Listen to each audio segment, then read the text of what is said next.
Hi everyone, one more mini vlog. ఈరోజు video వచ్చి dum biryani prepare చేస్తున్నాను. అయితే కెనడా నుంచి మా అత్తయ్య వాళ్ళు వచ్చారు, వాళ్ళ కోసం లంచ్కి. అయితే వాళ్ళు వచ్చేసరికి కొంచెం టెన్షన్గా ఉంది. ఫుడ్ ప్రిపేర్ చేసేది వీడియో చేద్దాం అనుకున్నా, కుదరలేదు, టైం అంతా సెట్ అవ్వలేదు.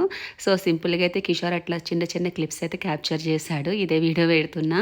అండ్ దమ్ అయితే పెట్టేశాను biryani. And chicken curry, chicken fry చేశాను, వైట్ రైస్, రసము, తర్వాత బిర్యానీలోకి కొంచెము పెరుగు చట్నీ కూడా చేశాను. ఫైనల్లీ ఫుడ్ అయితే చాలా బాగా వచ్చింది. యాక్చువల్గా నార్మల్ డేస్లో ఎలా వచ్చినాయి ఏంటో నడుస్తుంది, కానీ బట్ ఎవరన్నా ఇంటికి వచ్చినాడు ఫుడ్ సరిగ్గా లేకపోతే మనకి సాటిస్ఫాక్షన్ ఉండదు. పాపం వాళ్ళు తిన్నా కూడా బాగుందనే చెప్తారు, మనల్ని బాధ పెట్టడం ఇష్టం లేక.